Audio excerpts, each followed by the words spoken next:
आज Doubtnut app download करें। Doubtnut पर अपने सभी गणित, रसायन विज्ञान, भौतिक विज्ञान और जीव विज्ञान के डाउट्स का करो सफाया। बस प्रश्न की फोटो खींचो, एक ही प्रश्न को क्रॉप करो और तुरंत वीडियो सोल्यूशन पाओ। अभी डाउनलोड करें। नमस्कार दोस्तों, हमसे पूछा है एक फोटोन। कथन ए क्या कह रहा है कि एक फोटोन का कोई विराम द्रव्यमान नहीं होता, फिर भी उसका एक निश्चित संवेग होता है। और दूसरा कथन क्या है यहाँ पे, फोटोन का संवेग उसकी ऊर्जा और इसके इसलिए उसके समतुल्य द्रव्यमान के कारण होता है। तो दोस्तों यहाँ पे कथन एक और कथन दो को साबित करने के लिए हमें क्या करना पड़ेगा। जो आइंस्टाइन का ऊर्जा द्रव्यमान का समीकरण था वो क्या था, E बराबर एम सी स्क्वायर। लेकिन यहाँ पे पूरा समीकरण ऐसा था कुछ, एम नोट सी स्क्वायर प्लस का पी सी स्क्वायर। तो दोस्तों ये हमारे पास समीकरण है किसका, आइंस्टाइन का। यहाँ पे देखो इस प्रकार से लिखा है आइंस्टाइन का समीकरण। तो यहाँ पे देखो कि जब भी कोई गतिमान कण होता है तो उसके लिए ठीक है कि E बराबर एम सी स्क्वायर। अगर कोई द्रव्यमान के साथ कोई चल रहा है कण, उसके लिए ऊर्जा क्या दे रखी है यहाँ पे, E बराबर एम सी स्क्वायर। तो ये है m यहाँ पे द्रव्यमान है और c क्या है यहाँ पे, c बराबर निर्वात में प्रकाश की चाल। निर्वात में प्रकाश की चाल। तो दोस्तों यहाँ पे फोटोन क्या होता है, फोटोन होते हैं, आइंस्टाइन ने बताया था फोटोन होते हैं ऊर्जा के कण होते हैं। मान लो कि हमारा प्रकाश है कोई और इसके बीच में क्या होंगे, फोटोन्स होंगे बहुत सारे, और इनकी जो ऊर्जा होगी वो h म्यू के बराबर होगी ऊर्जा। और यहाँ पर क्या होता है कि द्रव्यमान रहित होते हैं, द्रव्यमान रहित होते हैं।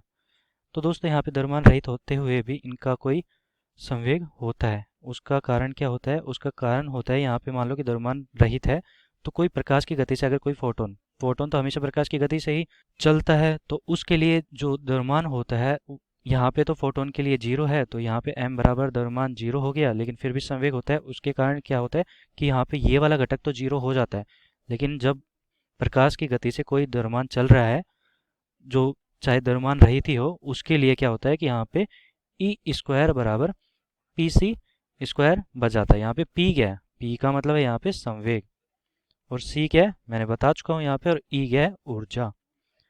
तो यहाँ पे इसे कैसे दे सकता हूँ मैं कि यहाँ पे जो संवेग है पी बराबर ई बटा सी लिख सकता हूँ। यहाँ पे मैंने स्क्वायर से स्क्वायर को काट दिया है, ई बटा सी लिख दिया है।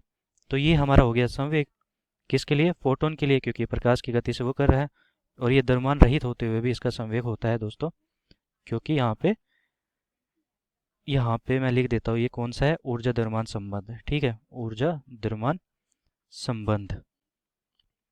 ठीक है दोस्तों, तो ये हमारी समीकरण होगी ऊर्जा द्रव्यमान समीकरण। इससे हमने संवेग निकाला, संवेग का मान आया हमारा ऊर्जा बटा सी। यहाँ पे ऊर्जा कितनी है, एच म्यू बटा सी प्रकाश की चाल। तो ये हो गया फोटोन के लिए संवेग, जिसका मान ऊर्जा पर निर्भर कर रहा है बटा प्रकाश की चाल। प्रकाश की चाल से गति कर रहा है हमारा फोटोन। तो यहाँ पर दोस्तों हमसे पहला कथन और दूसरा कथन क्या क्या पूछा है, फोटोन का संवेग उसकी ऊर्जा और उसके समतुल्य द्रव्यमान के कारण होता है।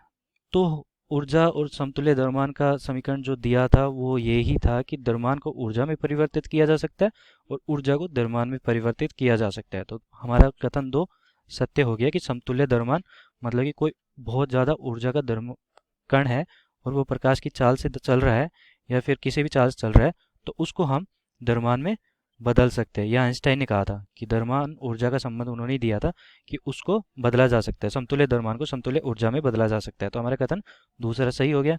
और कथन एक क्या है, एक फोटोन का कोई विराम द्रव्यमान नहीं होता है। सत्य है ये, कोई विराम द्रव्यमान नहीं होता है।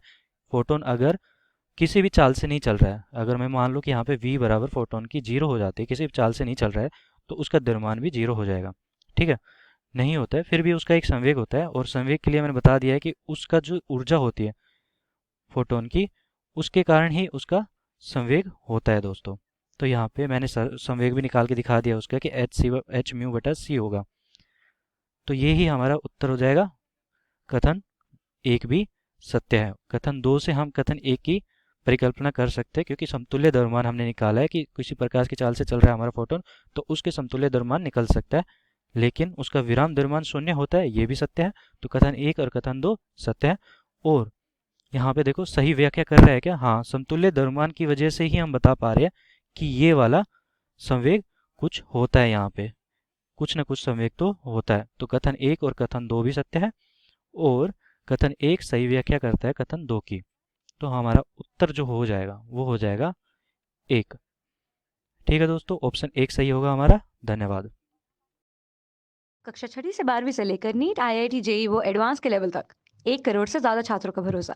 आज ही डाउनलोड करें डाउटनेट ऐप या व्हाट्सएप करें अपने सारे डाउट्स 8400 400 400 पर।